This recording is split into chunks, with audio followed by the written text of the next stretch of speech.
WWDC 2018, the opening keynote by Tim Cook and his fellow Apple employees. It just wrapped up, and well, as expected, Apple just threw a ton of information at us. So let's talk.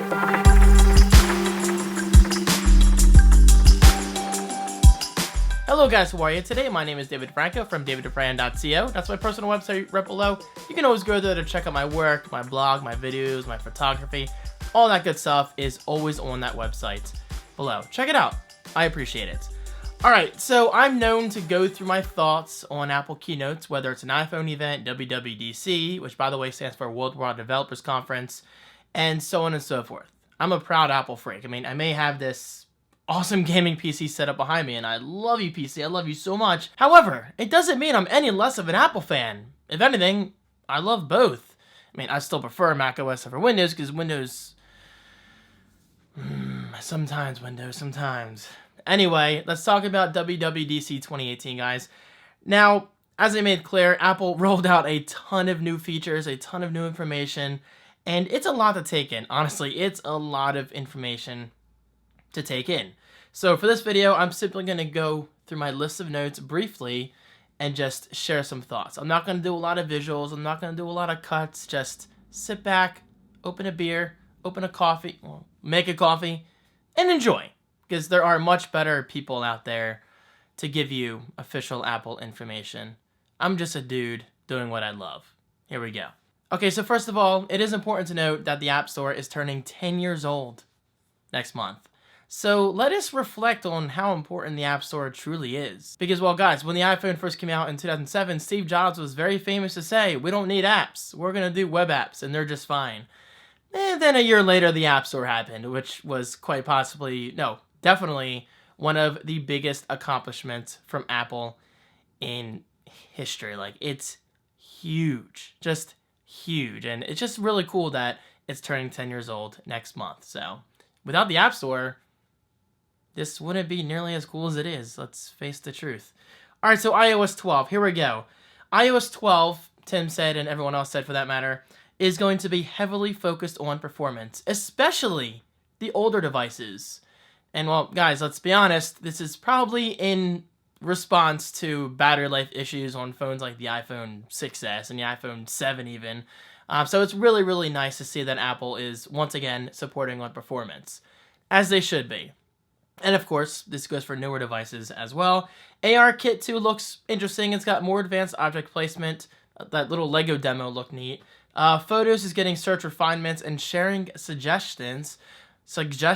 I always have problems with that word. So let's say you and I go to Seaside Heights for a weekend, and then while we get back from our trip, let's say Monday, and the app will say, hey, why don't you share, these photos with these people, or this person in this case, from this past weekend. And then you'll get an alert on your iPhone or iPad saying, hey, why don't you share your photos from this past weekend with David? And I think that's really cool. That's really cool. My mom in the vlogs is always saying, David, make sure you send me pictures from Driftwood, or make sure you send me pictures from Seaside. And sometimes I forget. I honestly forget. That's just how I am.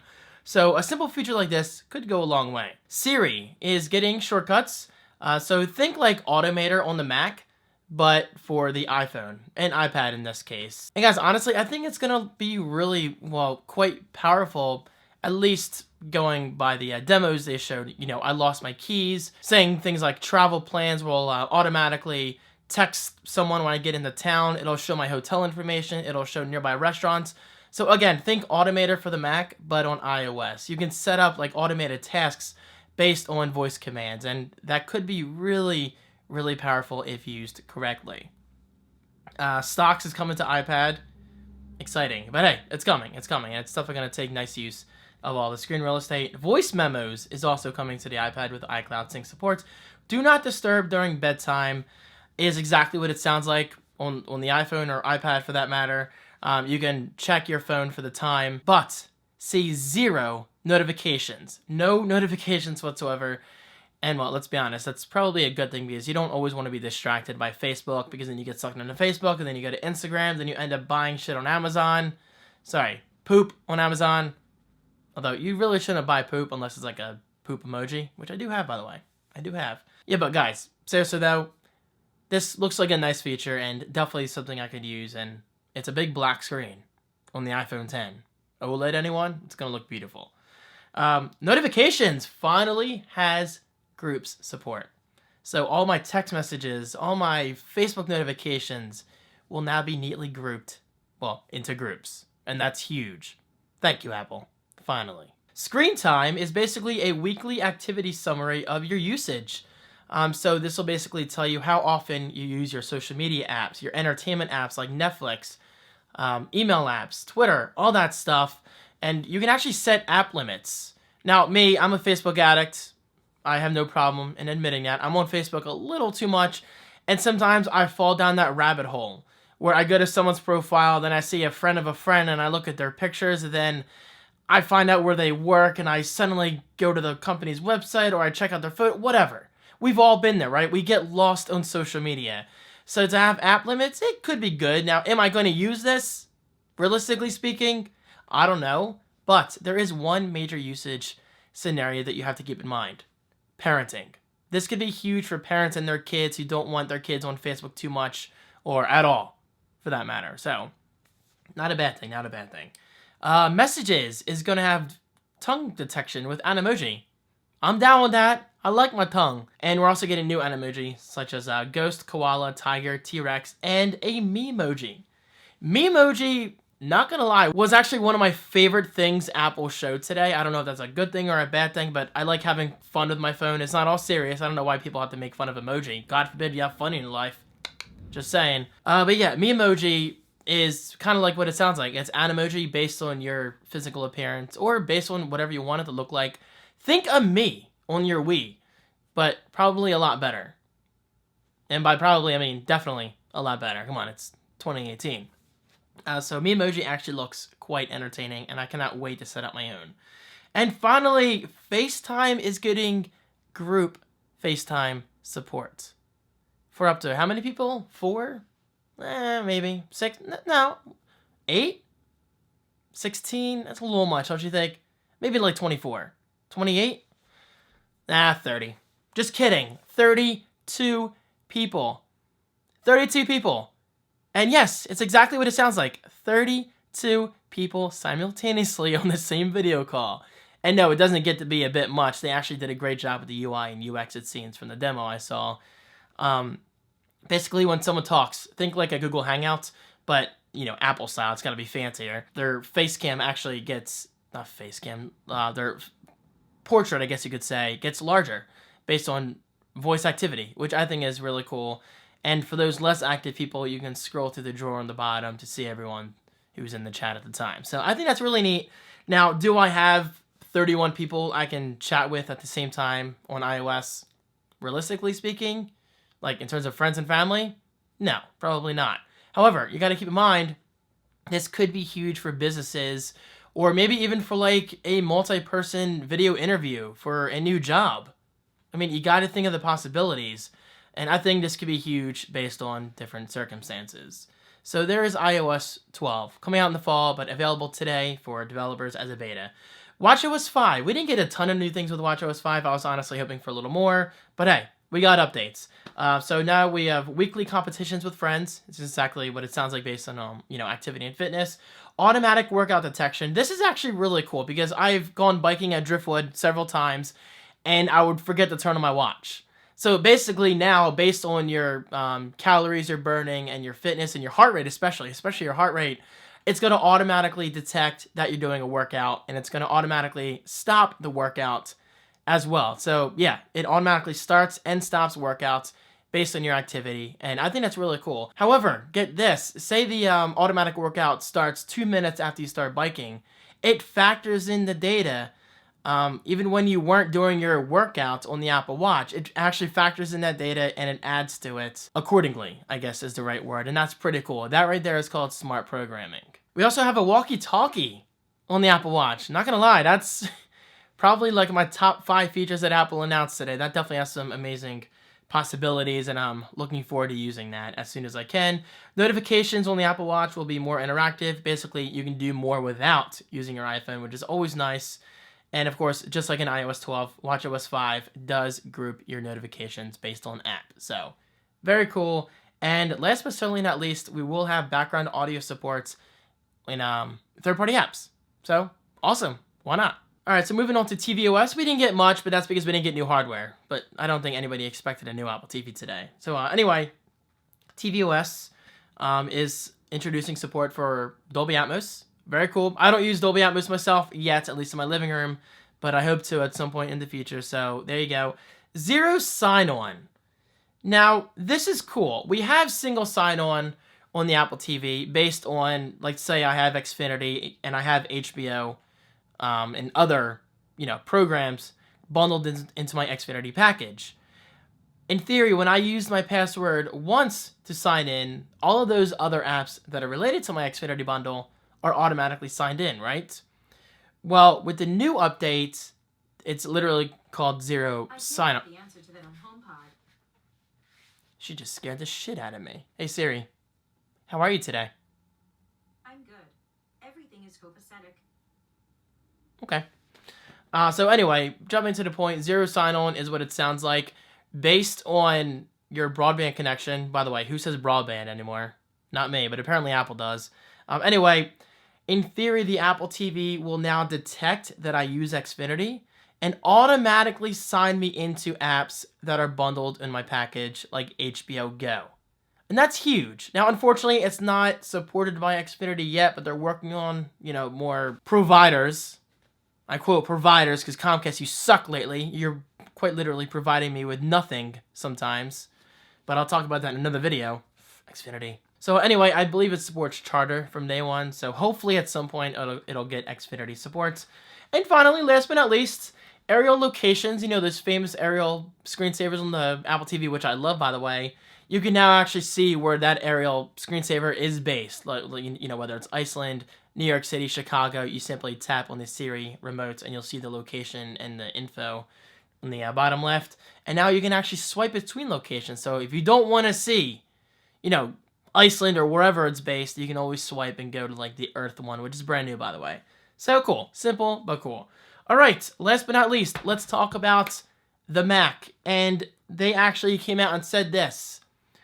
Is macOS merging with iOS? And they simply said, no, they're not. And thank you. I've been saying this all along. People seem to panic over this. Like every time Apple has a keynote, oh, the Mac is doomed. macOS is going away. macOS is, the new iOS. It's no longer as productive as it used to. Just please stop. Please stop. iOS is not merging with macOS. Unfortunately, this isn't common sense to everybody, but it's common sense to me. iOS and macOS are separate. They share a lot of features and similarities and all that stuff, as they should be, because iOS is literally based off of macOS core elements and all that stuff, but they're still separate. I mean, they even said the Mac has mouse and keyboard, like physical mouse and keyboard supports, which the iPad and iPhone and all that stuff, they do not. So Apple knows. Anyway, that aside, macOS Mojave, that's the new name. I love it. I do. macOS Mojave. It's bringing a dark mode, which I'm really, really excited about. So, cool. I love it.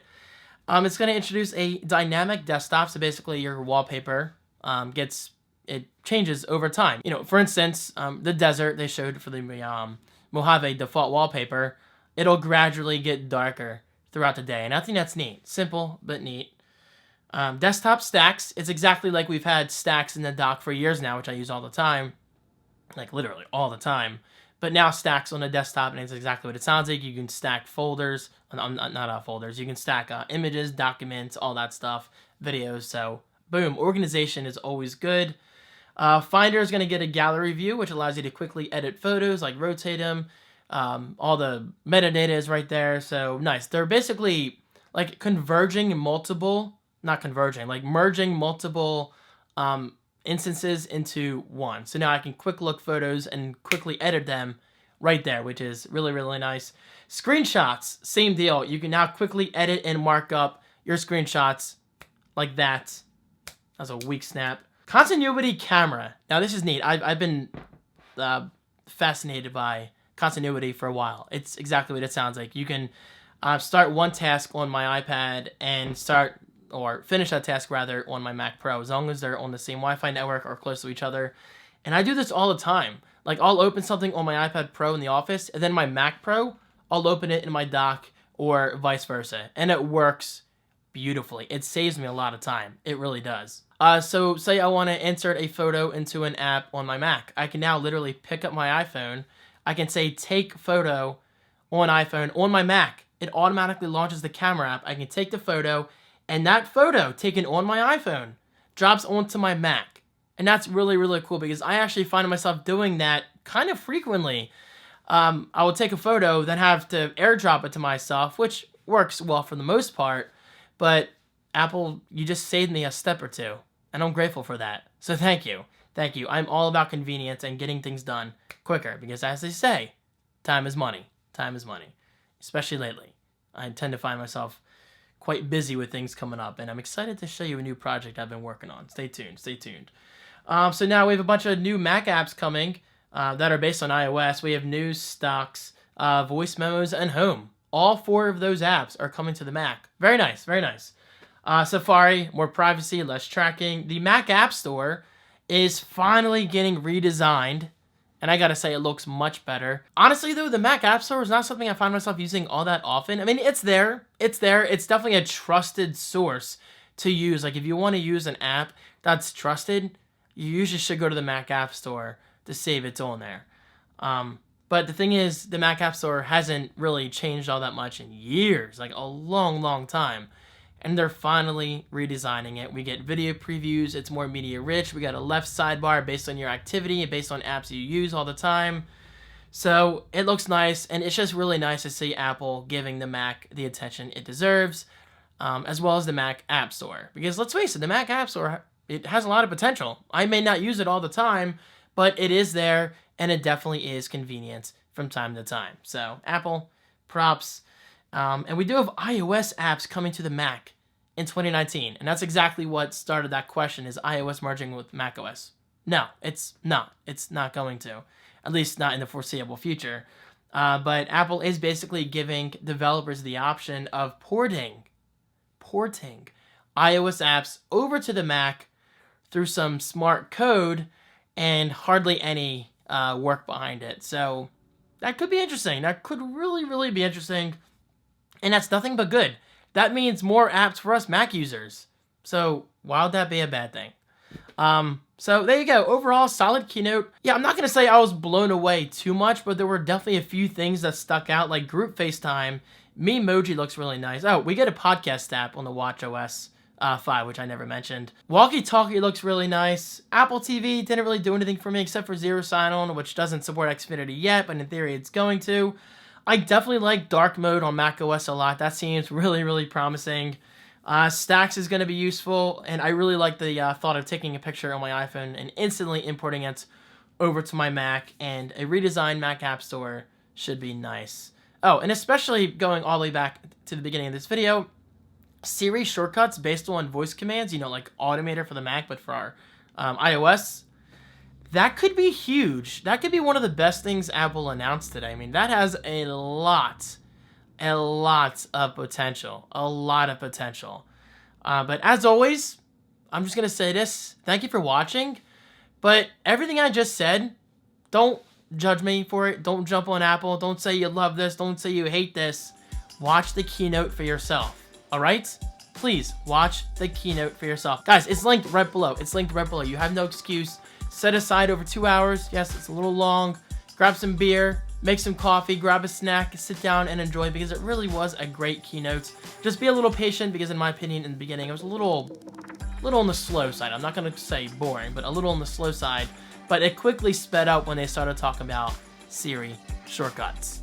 Okay, I'm done. Time to edit. Thank you guys so much for watching. I hope you've been enjoying my content lately. Your support always means a lot to me. Not related, but don't forget to follow me on Twitch, davidstwitch.com. I stream pretty much daily. I do. So, thank you so much. You were awesome, and I'll see you soon. Peace.